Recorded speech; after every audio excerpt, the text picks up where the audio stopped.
एकाच मापाचे किंवा एकाच कस्टमरचे एकापेक्षा अनेक ब्लाऊज सोबत कसे कट करायचे हेच आजच्या व्हिडिओमध्ये आपण बघणार आहोत।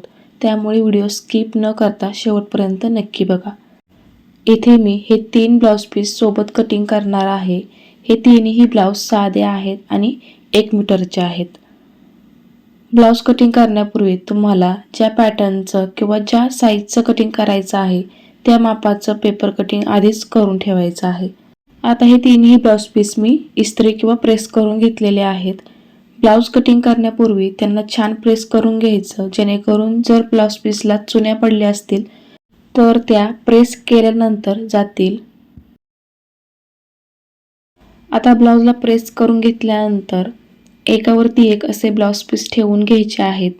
तुमचे ब्लाऊज पीस जर एकसारखे नसतील तर जो मोठा ब्लाऊज पीस आहे तो सगळ्यात खाली ठेवायचा। लहान ब्लाऊज पीस जर तुम्ही खाली आणि मोठा ब्लाऊज पीस जर वरती ठेवला तर तुम्हाला समजणार नाही आणि ब्लाऊज खालीवर कटिंग होतील। त्यामुळे मोठा ब्लाऊज पीस जो आहे तो सर्वात खाली ठेवायचा। मी घेतलेले तीनही ब्लाऊज पीस एकाच मापाचे आणि 1 मीटरचे आहेत। ब्लाऊज पीस एकावरती एक ठेवताना काय काळजी घ्यायची ते बघूया। ब्लाऊजची बंद बाजू माझ्याकडे आहे आणि ओपन बाजू समोर आहे। ब्लाऊज पीस वरती ब्लाऊज पीस ठेवताना अगदी कट टू कट ठेवायचे, म्हणजे बरोबर खालच्या ब्लाऊज पीस वरती वरचा ब्लाऊज पीस आला पाहिजे। या पद्धतीने अगदी कट टू कट ठेवायचे आहेत। आता पहिल्यांदा बंद बाजूकडे व्यवस्थित एकावरती एक ब्लाऊज पीस ठेवून आपल्याला पिना लावायच्या आहेत, जेणेकरून कटिंग करताना ब्लाऊज अजिबात हलणार नाही।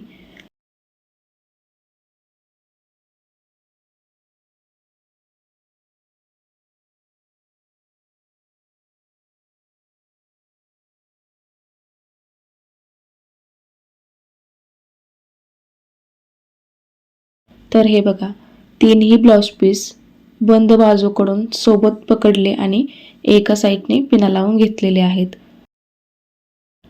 आता हाताने ब्लाऊजला असं प्रेस करून घ्यायचं, म्हणजे ब्लाऊजला कुठे गुड्या पडल्या असतील, चुन्या पडल्या असतील तर त्या निघून जातील। आता ब्लाऊजच्या सर्व ओपन बाजूने आपल्याला पिना लावून घ्यायच्या आहेत।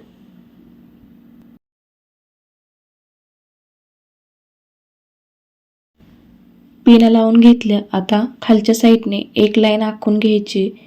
बऱ्याचदा ब्लाऊज पीस खालीवर कट केलेले असतात आणि आपण तसंच जर कटिंग केलं तर ब्लाऊज शिवताना आपल्याला प्रॉब्लेम येऊ शकतो। त्यामुळे पहिल्यांदा एक लाईन आखून घ्यायची आहे। आता बंद बाजूकडे आपल्याला बॅक पार्ट ठेवून आहे तसा आखून घ्यायचा आहे। ह्या तीनही ब्लाऊजचा मागील गळा सेमच आहे, त्यामुळे इथे मी गळ्याचा शेप सुद्धा आखून घेत आहे। तुमचे जर गळ्याचे शेप वेगवेगळे असतील तर तुम्ही गळ्याचा शेप आखू नका। बॅक पार्ट आखून घेतला।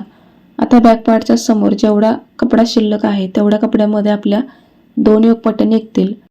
त्यामुळे योकपट्ट्याचं मार्किंग मी इथेच करणार आहे। इथे आपल्याला डबल योकपट्ट्या कट करायच्या आहेत। पहिल्यांदा कोणता पार्ट कुठे बसतोय हे चेक करून घ्यायचं आणि त्यानंतरच पार्ट ठेवून आखून घ्यायचे आहेत। आता इथे कटोरीचा साइड पार्ट बरोबर बसतोय, त्यामुळे इथे मी कटोरीचा साइड पार्ट ठेवला आणि आहे तसा आखून घेतेय।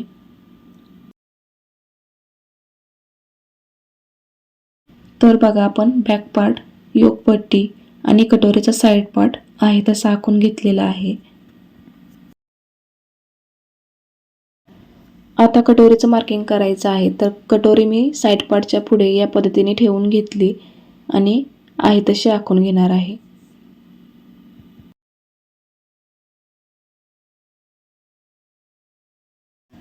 इथे मला बाहीचं कटिंग ठेवायचं आहे, त्यामुळे पहिल्यांदा इथे मी सरळ लाईन आखून घेतली। साधी बाही कटिंग करायची आहे आणि माझ्याकडे जी बाहीचं कटिंग आहे तर ते अस्तरच्या बाहीचं कटिंग आहे। सो इथे मी 1 इंच उंची वाढवून घेतलेली आहे। बाहीची उंची आपण साधी बाही कटिंग करताना 1.5 इंच घेत असतो, त्यामुळे इथे मी बाहीची उंची वाढवून घेतलेली आहे।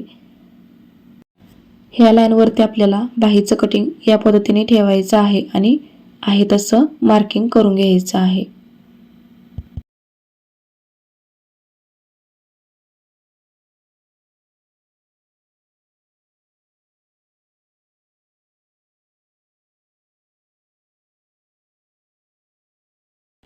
तर बघा आपण बॅक पार्ट, दोन योगपट्ट्या, कटोरीचा साईड पार्ट, कटोरी आणि बाही असं मार्किंग करून घेतलेलं आहे. आता इथे मी लूप पट्टी किंवा आयपट्टीचं मार्किंग करून घेणार आहे.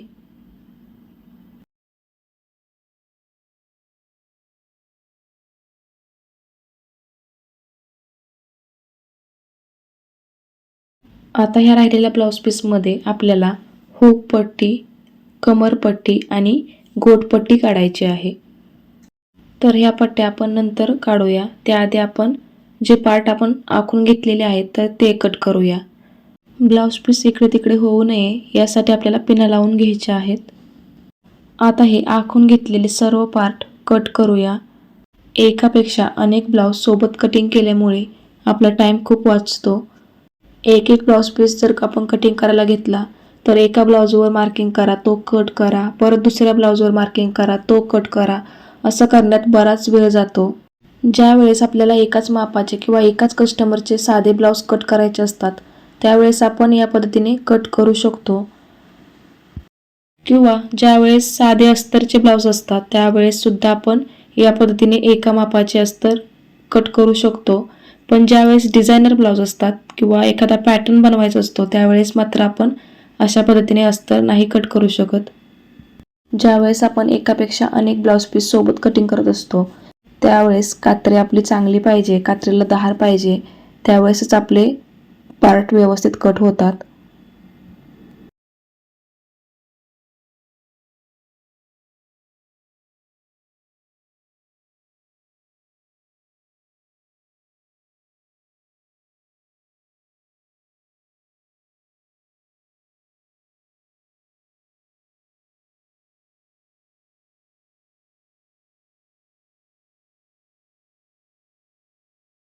तर बघा सर्व पार्ट कट करून घेतलेले आहेत. आता ह्या क्रॉस कपड्यात मी गोटपट्टी कट करून घेणार आहे. त्यासाठी पहिल्यांदा कपडा खेचून बघितला, कपडा लांबतोय का, आणि त्यानंतरच इथे मी मार्किंग करून घेतेय. हा डबल कपडा आहे त्यामुळे इथे 2 पट्ट्या निघतील आणि तेवढ्याच पुरेशा आहेत, कारण पट्ट्या लांबत्या आहेत आणि गळा सुद्धा खूप मोठा नाही त्यामुळे एवढ्या पट्ट्या पुरेशा आहेत. तुम्हाला जर अजून पट्ट्या लागत असतील तर तुम्ही ह्याच पट्टीच्या पुढे मार्किंग करून पट्ट्या कट करू शकता. तर बघा गोटपट्टीचं मार्किंग करून घेतलं आणि पट्टी कट सुद्धा करून घेतली. आता खालच्या साईडला कमरपट्टीचं मार्किंग करून ही सुद्धा पट्टी कट करून घ्यायची आहे. आता फक्त आपली हुक पट्टी राहिली आहे ती मी नंतर कट करून घेणार आहे. तर बघा आपण एकाच मापाचे 3 ब्लाऊज पीस सोबत कटिंग केले आणि तेही अगदी कमीत कमी वेळामध्ये. आता हे तीनही ब्लाऊज सेपरेट करून घेऊया.